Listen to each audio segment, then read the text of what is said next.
Picture this.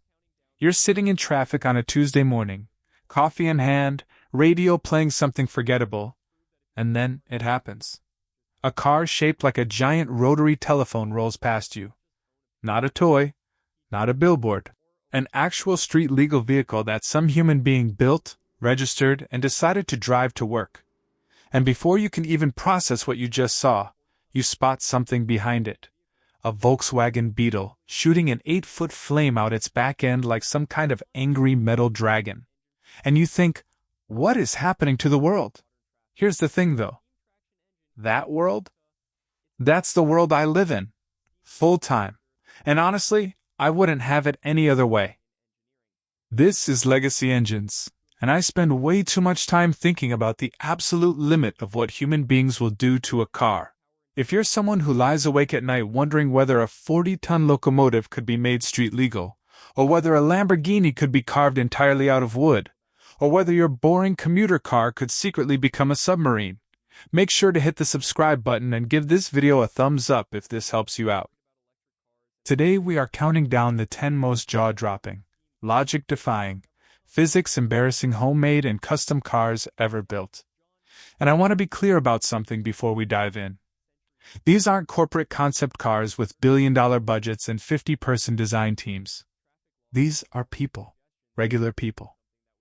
Working out of garages, backyards, home workshops, with welders and YouTube tutorials, and a complete disregard for what everyone around them probably told them was possible. According to a survey by the Specialty Equipment Market Association, the American automotive aftermarket industry alone generates over $50 billion annually, and a significant portion of that comes from individual builders and enthusiasts doing exactly this kind of work. But money doesn't explain these machines. Obsession does. Now, you might be thinking, how crazy can a homemade car really be? And look, I thought the same thing before I went deep on this research. I assumed we'd be talking about slightly modified streetcars. Maybe some guy put a bigger engine in his pickup. Maybe someone painted flames on a minivan.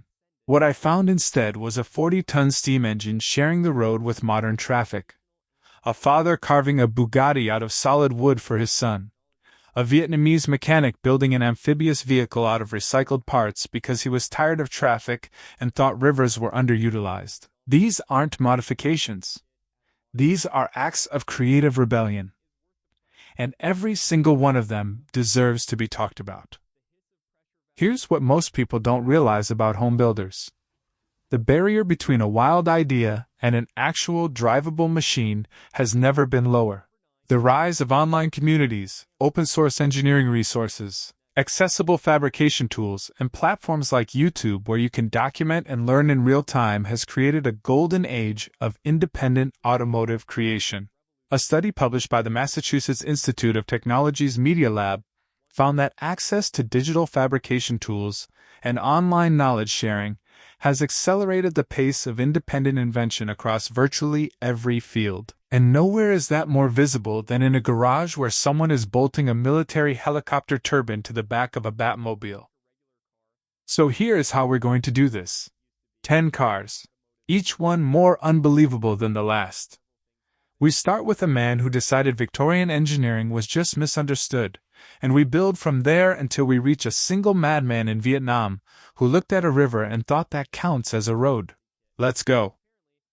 Number 10 on our list is John Eastwood and his steam traction engine from the United Kingdom. And look, when you say the words homemade car, most people picture a guy in his garage maybe building a fiberglass kit car over a few weekends. They do not picture a man feeding coal into a multi-ton Victorian steam monster on a modern British road, while a line of confused BMW drivers piles up behind him. But that is precisely what John Eastwood does. And he does it with what can only be described as magnificent indifference to everyone's confusion. John's steam traction engine is not a replica. It is not a restoration project that stays inside a museum with a velvet rope. This is a functioning, fire-breathing, coal-powered machine from the 19th century that John maintains and drives on public roads in the 21st century. It weighs several tons. On a good day it tops out at around 4 miles per hour. Before every single journey, John has to light the fire, build steam pressure to an operational level, manually oil a staggering number of moving parts, and check systems that were designed by engineers who also wrote letters with quill pens. The preparation time before a journey can exceed an hour. NASA has launch sequences that feel more casual. Here is where it gets really interesting. The logistics of taking this thing on modern roads are not just inconvenient, they are genuinely complicated. Not every bridge in the British road network is rated for the weight of a full-size traction engine. Not every road is wide enough. Not every roundabout was designed with Victorian agricultural machinery in mind. John has to pre-plan every route the way a military convoy would plan a deployment through hostile territory. And yet, he does it.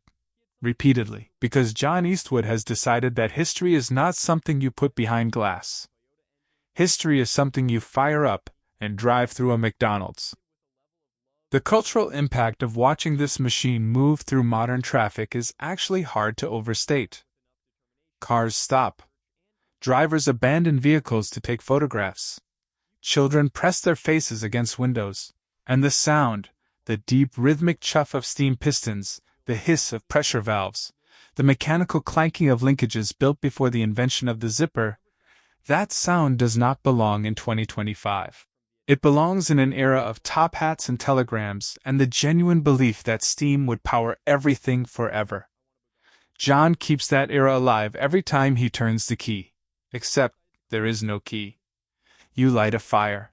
That is the key. A fire. His YouTube channel documents these journeys in detail, and what you get watching it is equal parts education and low-grade anxiety. You understand the machine deeply. You also understand that something is always about to go wrong, and John is always about to fix it on the side of the road with tools that look older than most people's grandparents. That resilience, that stubbornness, that refusal to let a machine die just because the world has moved on, that is what puts John at number 10. He is not building the future. He is forcing the past to survive in it, and somehow that is even more impressive. Section 2. Number 9. Ron Patrick's jet-powered Volkswagen Beetle from the United States of America. Now let's establish something immediately. Ron Patrick has a doctorate in mechanical engineering from Stanford University. This is relevant information not because it explains what he built, but because it makes what he built so much more deliberate. Ron is not someone who accidentally put a jet engine in a Beetle. He understood exactly what he was doing at every step. He made a series of completely informed, highly educated, absolutely unreasonable decisions. And the result is a car that shoots 8 feet of flame from its rear end while looking like something a cheerful German automaker designed for college students. The engine in question is a General Electric T-58 helicopter turbine. This is a real piece of aviation hardware, the kind that belongs in a military helicopter generating lift and terrifying enemy combatants, not accelerating a Volkswagen through suburban California. Ron mounted it in the back of his new Beetle where the rear seat used to be, with the exhaust exiting through a custom tailpipe that is frankly the most dramatic tailpipe in the history of automotive engineering.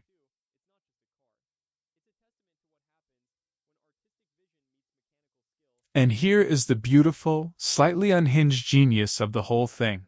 He kept the original front engine completely intact. This Beetle can drive to the grocery store. It can park in a normal space. Nobody looking at it from the front has any idea what is waiting in the back. When Ron fires up the jet engine, the sequence of events is remarkable. First, the sound changes from normal car to something that belongs near a runway. Second, and this is the part that makes bystanders question their decision-making about where they chose to stand, an 8-foot flame erupts from the rear. Not a little burst. 8 feet. That is taller than most ceilings. That is the length of a compact car.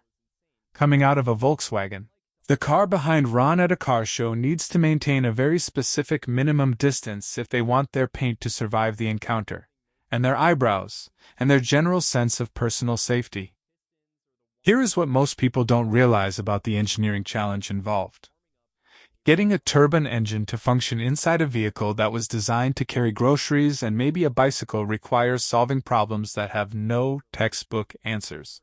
How do you mount an engine that weighs over 1,000 pounds in a chassis rated for passengers and luggage?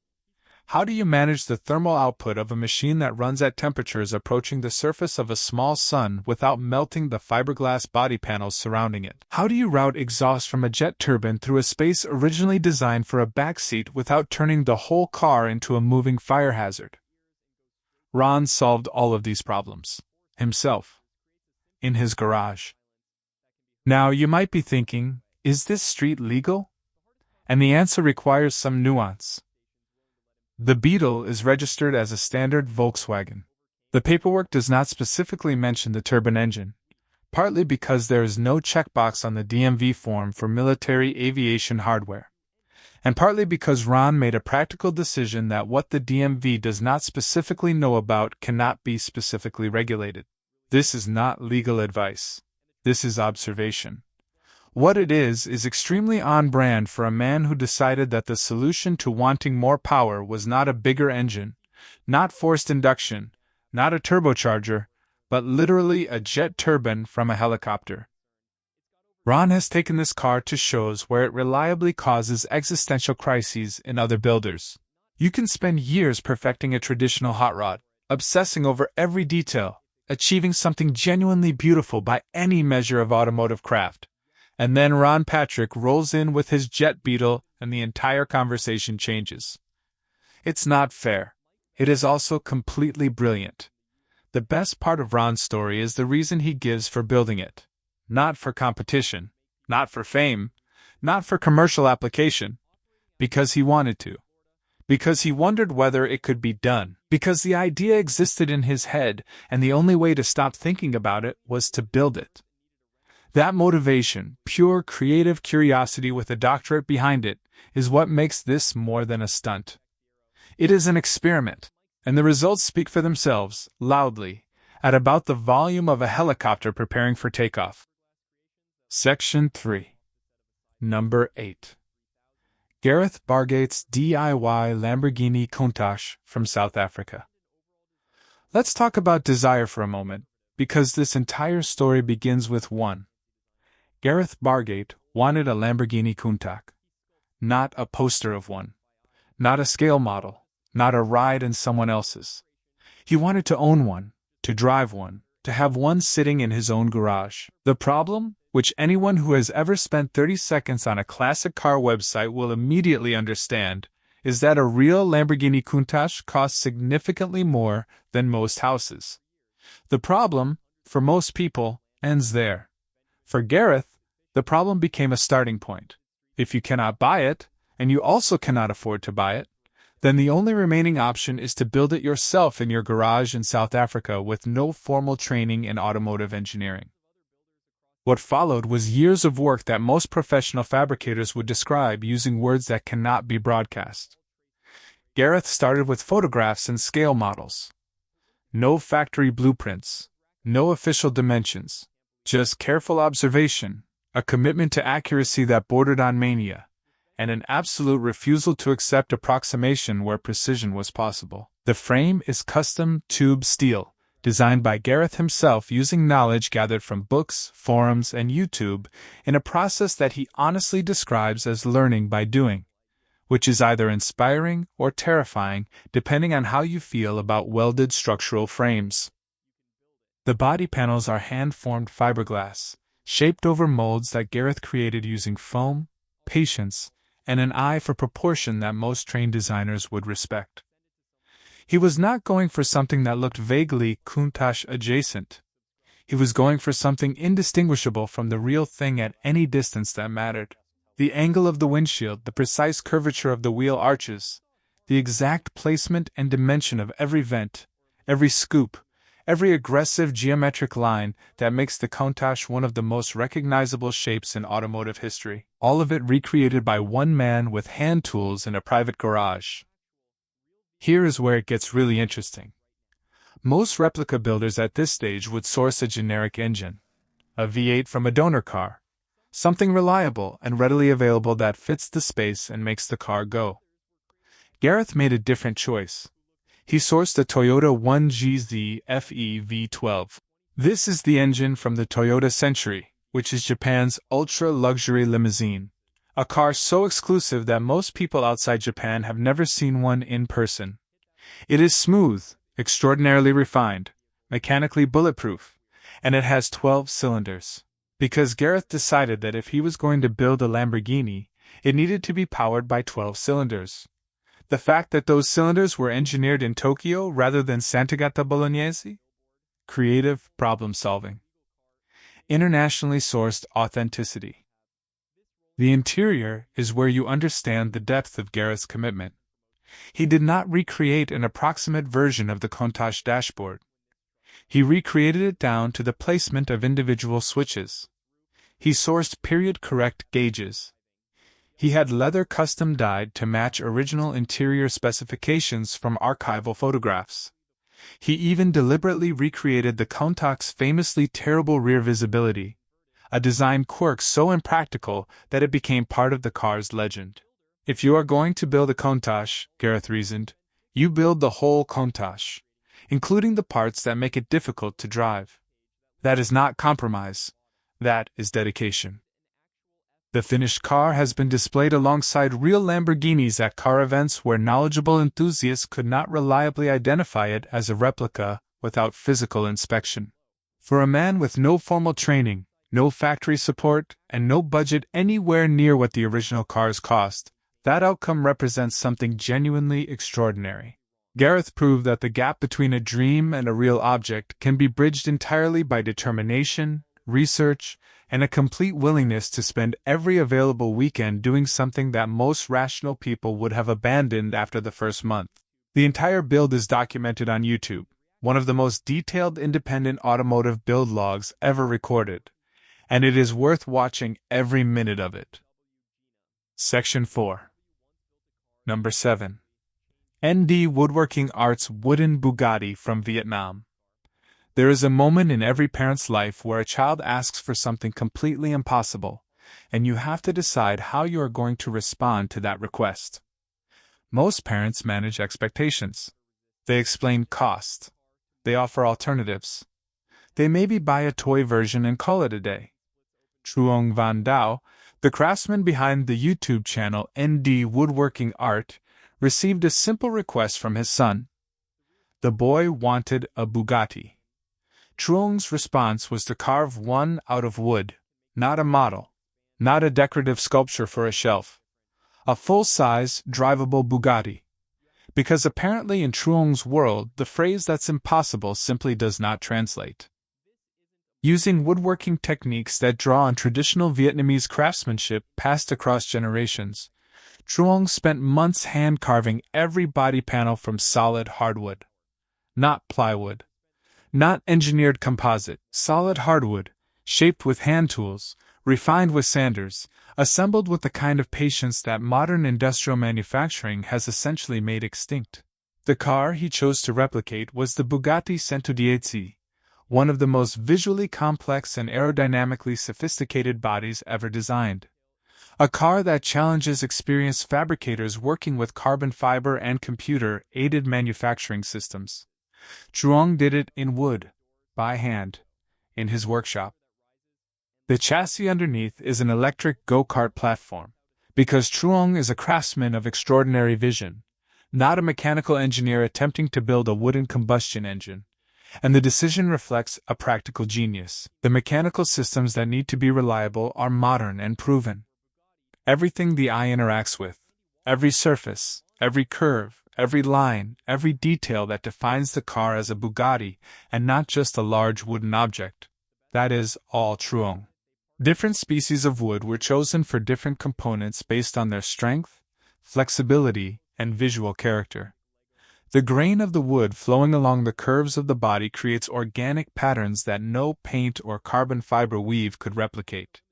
This is not just engineering. It is sculpture that you can sit inside. Here is what most people don't realize about this build. The problems Truong had to solve had never been solved before, because nobody had ever been unreasonable enough to attempt this specific project. How do you create wooden door hinges that support the weight and repeated cycling of a wooden door without splitting or warping? How do you seal solid wood to resist weather and moisture while preserving the natural finish that makes the material beautiful in the first place? How do you shape wood to achieve the tight compound curves of a modern hypercar body without the material cracking or losing structural integrity? There were no forums to consult.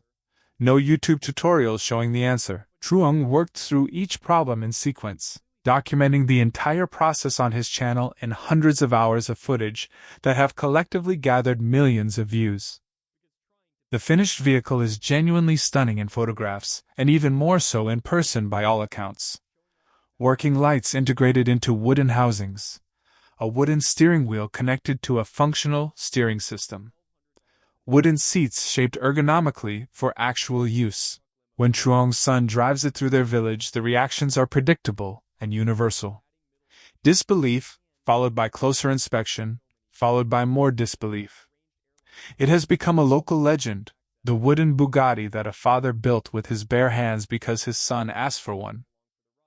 The ripple effect of this build across the global woodworking community has been significant. Truong's project has inspired builders in multiple countries to attempt wooden vehicles of their own, creating a community of people building wooden Ferraris, wooden motorcycles, wooden go-karts, all tracing their inspiration back to a single Vietnamese craftsman who decided that the limits of his medium were a suggestion rather than a boundary. The car will never hit 200 miles per hour. By every rational automotive metric, it is completely impractical. But in terms of craft, audacity, and the specific kind of love that makes a father spend months building something impossible for his child, it has already broken every record that actually matters. Section 5. Number 6. Casey Puch's turbine-powered Batmobile from the United States. Look, every Batmobile replica that has ever existed faces the same fundamental problem. They look like the Batmobile, but they do not feel like the Batmobile. They are cars wearing a costume. They have conventional engines producing conventional sounds, generating conventional experiences that remind you, constantly and a little sadly, that you are not actually Batman. Casey Puch decided this was unacceptable. Casey decided that if you are going to build a Batmobile, you build something that actually justifies the name. You build something that generates the kind of sensory experience that makes a person believe, even briefly, that a billionaire vigilante might actually exist. You do that, Casey concluded, with a military-grade helicopter turbine engine. The engine Casey sourced is a genuine turbine unit. The kind of hardware that does not come from auto parts stores or swap meets, but from military surplus channels, decommissioned aviation equipment, and the specific kind of contacts you develop when you are seriously committed to a project that most people would describe as inadvisable. Getting this engine into a road vehicle required solving problems that have no established playbook. Turbines do not idle comfortably. They do not respond to throttle changes the way piston engines do. They generate heat in quantities that would melt standard automotive components. They create exhaust at temperatures that, in Casey's case, have been documented to damage asphalt. Not the vehicle. The road. The Batmobile has melted parking surfaces. Let that settle for a moment. The body is a faithful recreation of the Tim Burton-era Batmobile. The long, swooping, jet-black design that defined what a superhero car should look like for an entire generation. But where the original movie car was largely a beautiful shell built over a basic chassis with modest mechanical ambition, Casey's version is a fully engineered machine. Street legal. Documented. Capable of generating the kind of noise and drama that makes bystanders question whether they are witnessing transportation or some kind of scheduled demolition event. When Casey fires the turbine, the sound is not a roar. It is not a rumble. It is the scream of aviation hardware warming up in a space where aviation hardware was never intended to exist. And it is magnificent.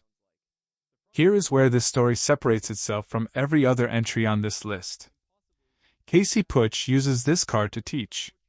He takes the turbine Batmobile to schools and youth engineering programs, and he uses it as a living demonstration of what engineering education makes possible.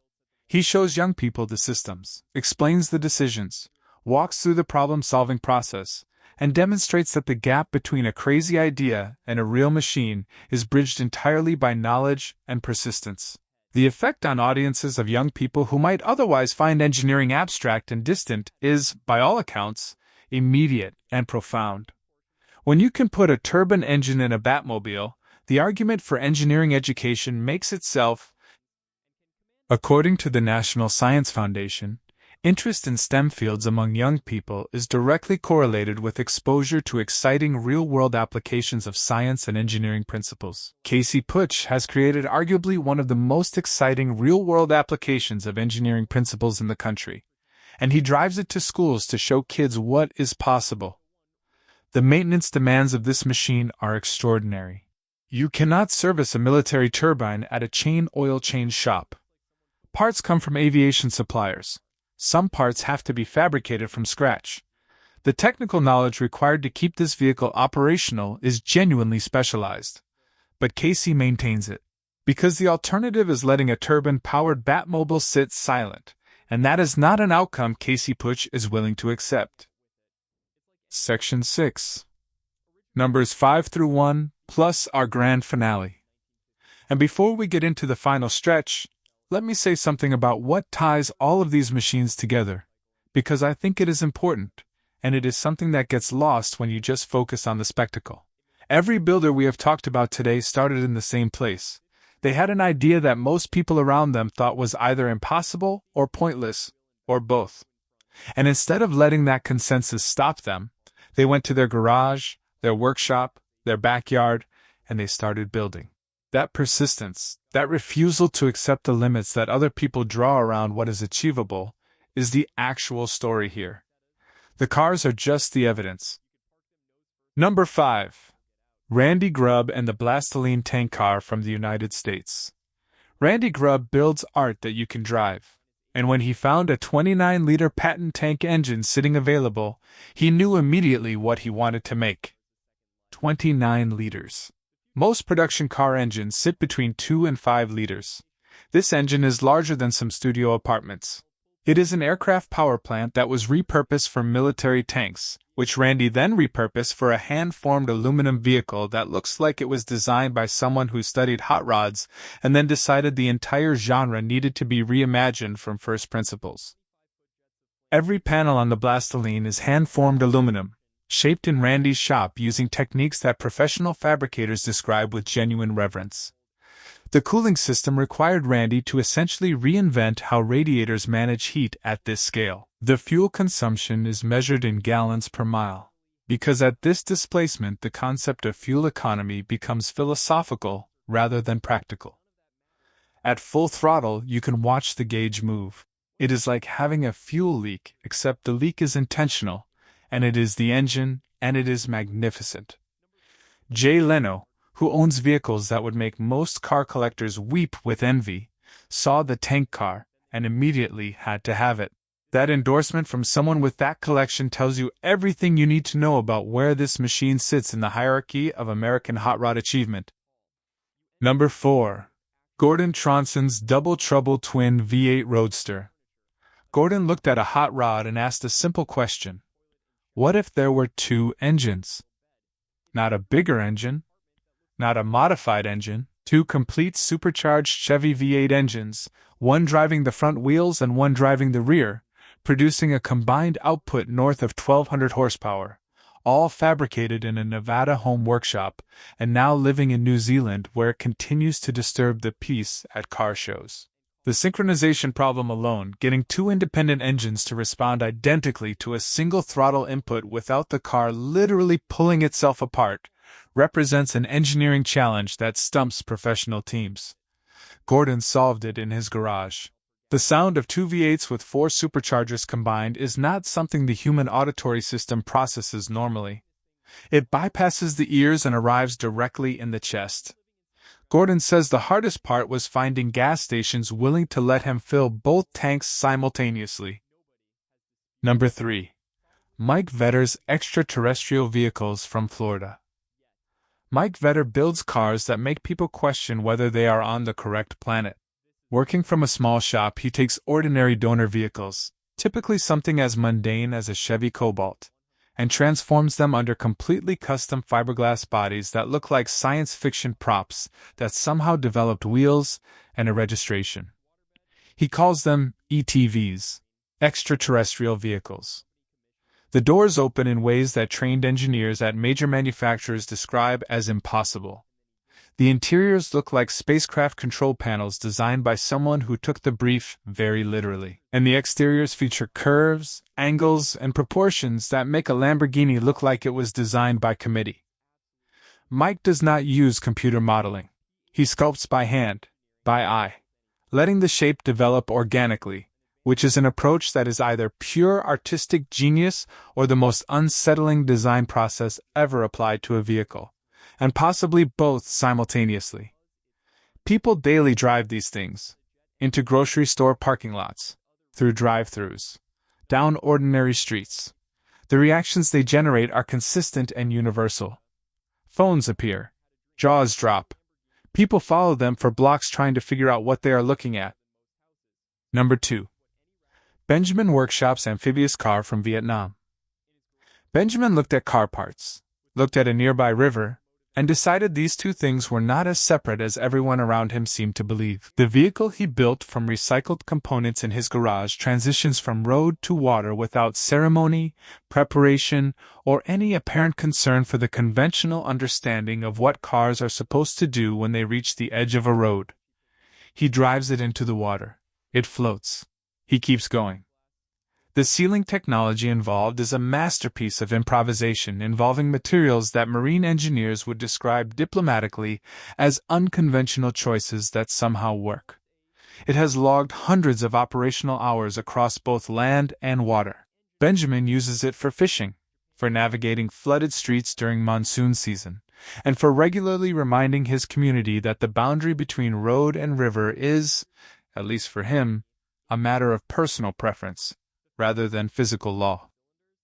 His YouTube documentation of the build attracted millions of views and sparked an entire community of Southeast Asian builders attempting their own amphibious creations, all of them tracing their inspiration to one man who looked at what everyone told him were two completely separate problems and decided they were actually one project. And number 1. John Eastwood's steam traction engine. We started there, and we returned there. Because after everything we have covered, after jet turbines and wooden hypercars and tank engines and twin V8 roadsters and vehicles that swim, nothing captures the spirit of what makes a homemade car truly extraordinary better than a man who keeps a piece of Victorian industrial history alive through sheer love and refuses to let it be a museum piece. He drives it.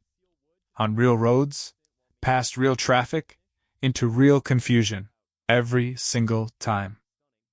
Here's the thing about every builder on this list. They did not ask permission. They did not wait for someone to tell them the idea was valid. They did not apply for grants or seek corporate backing or wait until the technology was mature enough or the timing was right. They started.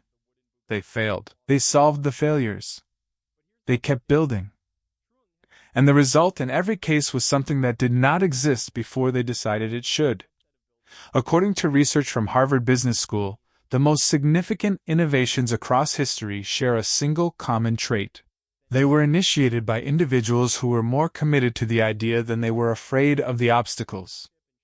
Every person on this list is evidence of that principle applied to the most hands-on, most physical, most viscerally real form of making that exists. They built it. With their hands. In their garages. Because they decided it was possible, and then they proved it.